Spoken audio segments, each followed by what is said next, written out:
Issue of Yajuj and Majuj is actually, for our modern times, I would say, one of the most, if not the most problematic of the signs of Judgment Day.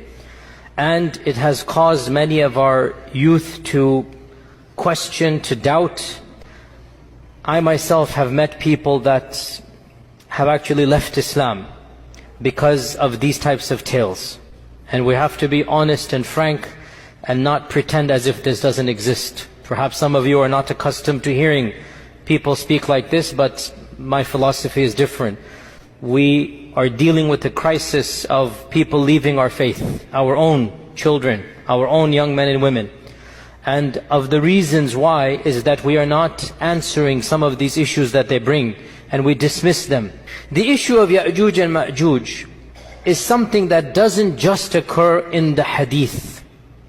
It is explicit in the Koran. Standard medieval interpretation of Yajuj and Majuj is the following. This is what you find in Ibn Kathir.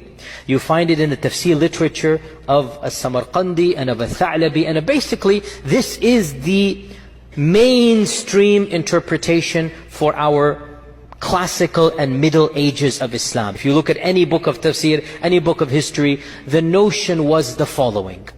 Yajuj and Majuj are a bizarre, exotic tribe in the nether regions of the world that have been trapped by Dhul Qarnayn thousands of years ago, and they're still trapped to this day.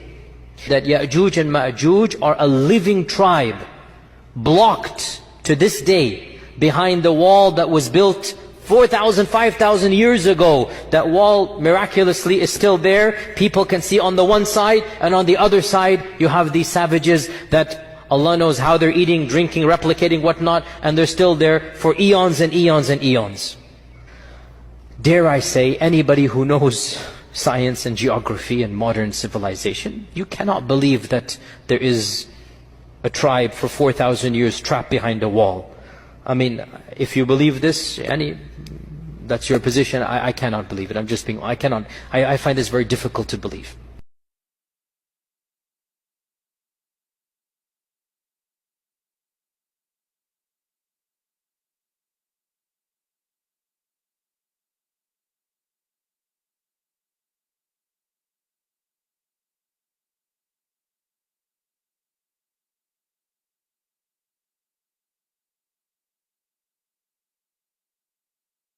If you still believe that there's a big wall that is lasting for thousands of years, and by the way, no human structure is that fortified for 4,000 or 5,000 years that nothing happens to it. Even the Great Wall of China needs to be built up or whatnot. I mean, it doesn't work that way. But anyway, if you believe, and anyway, so this is, what can I say? If you believe it, you believe it.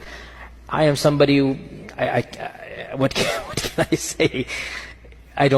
My mind doesn't believe this. Others have said, we need to reinterpret Yajuj and Majuj metaphorically. And that is this newfangled interpretation. This is a very modern interpretation. It only begins in the 60s and whatnot, where they say Dajjal and Yajuj and Majuj are symbolic. I admire the fact they're trying to salvage the tradition, because they understand that mainstream interpretation doesn't make sense. Another group says, and this is something that I have heard myself, some ulama say, that perhaps Yajuj and Majuj are not on earth but under earth. That's why the satellites haven't discovered them. Again, I appreciate the salvaging, I really do. But how can human beings survive? No vegetation, no plants with the sun, no oxygen, food, drink, thousands of years. And according to these traditions, we're talking about gazillions of people. What is the answer to this conundrum of Yajuj and Majuj? I will disappoint you by saying there is no clear-cut answer. I don't have a solution to Yajuj and Majuj. I am personally skeptical. I mean, I have a degree in engineering. I understand mathematics and chemistry and geology, and Allah knows best.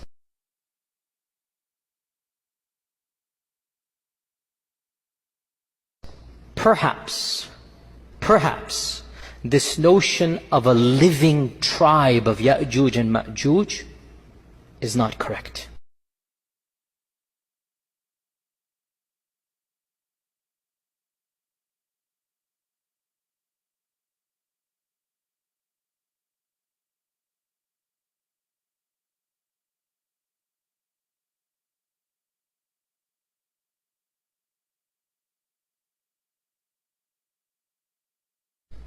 And this is what I firmly believe, simply because it is highly problematic to posit that there are billions of people somewhere in today's world clawing away.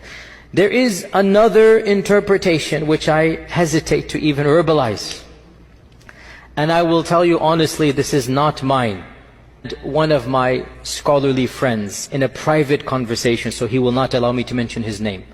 So we were talking with a group of ulama, a group of students of knowledge, whatnot, call them whatever you will, and we're talking about this problematizing. It is a problem, wallahi, it's a problem for any rational mind. What are you going to do with Yajuj and Majuj? He said, let's look at these traditions again. We see that first and foremost, Yajuj and Majuj seem to be human but not human. You see where this is heading. And they seem to be a race of people that cannot be fought. And they seem to be doing things that are bizarre, drinking up all of this water. That's not, humans can't do that. Mentally, they don't seem to be 100% there when they think they can kill the people of the heavens. This isn't normal. This isn't rational. So ayas, the key point. They shall die the death of one man. How will they get gotten rid of?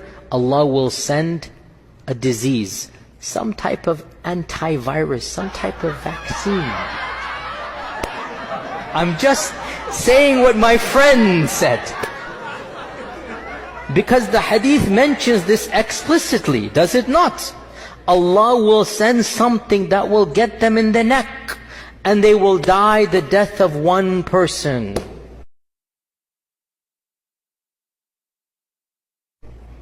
So when my friend kept on going over all of these points, my laughter turned to a serious contemplation. And I said, but how do we tell the public? I've met people that have actually left Islam.